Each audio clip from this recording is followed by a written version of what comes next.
Hey everybody, ModelMan here. This here is the standard 5mm DC plug that Modeler's brand sells with its power supplies and as standalone, so you can make a bunch of different bases, put all these plugs in and use one power supply across them all. And this is also the standard power switch. There are two little arms on the side there that should keep something when you push it in to, say, a thin metal surface or a plastic surface or whatever. This all body goes below the surface, and then these two arms help to clamp that in. In this case, since it's going into solid wood, you actually have to trim those off. If you don't trim them off, it makes it too thick to go in here. And I want to make sure I get this just right. I want it to be straight with the grain and the power and everything. There we go. Nice tight fit. 3/4 of an inch drill bit does the trick. However, as you can see, the downside here is these contacts come all the way to the bottom. So what we're going to have to do, unfortunately, is have some of the wiring outside of the body. So those just bend to the side easy enough. And what I'll have to do is put some cork feet on. Well, I was going to put cork feet on this anyway, so that doesn't really matter. However, it's too bad that this really doesn't fit as is. So here's a little bit of fun to consider, is how all this is going to go together. I've got the positive coming out of that arm and the negative coming out of this one, so these are going to have to wire up to the outer ring. My question is, do I glue the 3 outer ring upper segments together so I've got a full circle like I do on the bottom? Or do I do it one segment at a time, third at a time, trying to get the wires into position specifically? And getting the wire into position is no easy feat. It's running out the bottom of the central hub here. I've drilled a hole down there to feed it through. It then has to take an immediate right angle, 2 immediate right angles, one out and then one across, to avoid a key and get inside this very, very tight space so it won't pinch anywhere. Doing all that and gluing it and getting it into place, making sure that each of the outer arms here is totally lined up, is going to be a feat. I've just about got it into position right now, but I'm not ready to glue it at all yet. I still have to put the LED tape around the entire arm. I have to solder the upper docking arms together, and I also have to figure out how I'm going to connect these arms to the LED tape as well.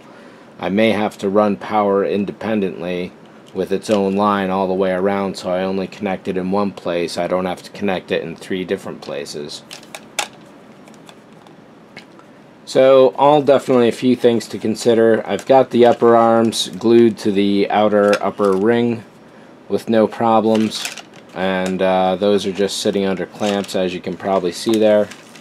So this is getting really close to finished. So to get the power from the model to the base, I've wired up both ends of this LED tape.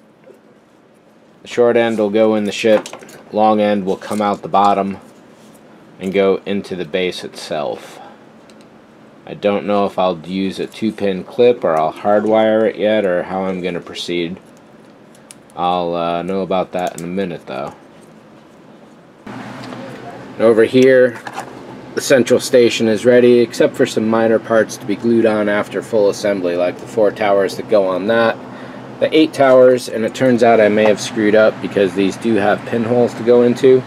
Looking at the illustration, I thought it was just 1, but you read the directions and you look at the part count, and it's actually 8. Or 6? 8. I think it's 8. 2, 4, nope, 6. 2, 4, 6. Yeah. So it's 6 of them, regardless. And they do have upper pinholes, and they do have bottom slots. I may not be able to twist this into proper shape without problems, and that could be a problem. I don't know how that's going to work out. So that's one thing to keep in mind if you're building this model, that is certain. The other thing I've been doing with Deep Space Nine is trying to figure out how I'm going to glue all these parts together simultaneously. So I'm kind of working out a strategy. It looks like what I'll have to do is glue the central arm here out to the keyholes on that side. Well, an entire bead of glue on the entire inside surface ring. Once I've got that, I put it into place here, solder. Well, maybe I solder first. That's going to be one of the tricky parts I haven't figured it out yet.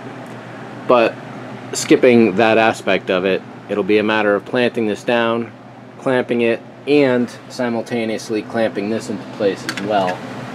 And I will do that for each of the arms, one in turn. Final wiring, well, like I said, we'll see how it goes. That's all set and ready, and I've also drilled a hole in each of these ends so it doesn't matter where the single power outlet comes from or goes to. So I'm going to leave this up here for a little while. I got to vacate the room because this paint is still fresh. The parts left on the Deep Space 9 amount to this. I don't see any inserts for Defiant, oddly enough. Don't know where they could be, what happened to them, where they are, or what, but they are not here. They're not in the box. I didn't throw them out with any sprue, I don't think. But it would be too late because that was a previous garbage cycle anyway. So Deep Space 9 is sitting there. I may as well light that. Oh yeah, so if I do light that, it has to be now, and it has to go... Actually, I may not be able to light it anymore because it has to go to a docking ring, which would be either at the top or possibly on the sides, maybe. And given that... nah.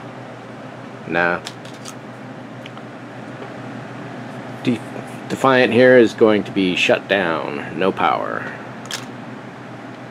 However, to do it, all you would need is 2 reds, 2 blues, and a single segment of warm white. Nice and easy.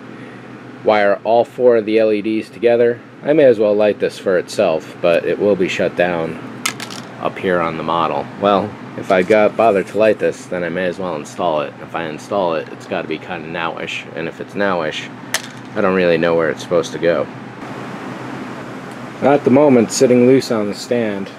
This is definitely a wobbly situation. I'm hoping, and I'm actually figuring, that once the top arms go on and the center gets glued in there, it's going to be pretty stable. But it is going to add a lot of weight to this thing. So we'll see how it lasts over time. So what I've done, if I didn't cover it in a previous video, is I've got the main power down to the base attached to this end of the LED tape. The other end is now attached to this big ring of LED tape, which I am tacking into place with just a small dash, right there even, of super glue and baking soda, and I'll be tacking it down here and there to make sure that it doesn't just go all wonky like that right there, and to make sure it fits in, unlike out there. Any extra length, I'll either snip it off or just simply tuck it inside. One thing I do have to be concerned about is where these guys are going to get soldered to. These are the strips of LED tape going down the arms here. Those do not lead any further into the base, so no worries about that. And of course, I have to solder this into the situation as well. So what I'll probably be doing, I think, is soldering these 2 wires down to that end of the LED tape, glue this in along with the center command area. Then the center command area has 2 wires coming out of it. Let's drop this into place here real rough.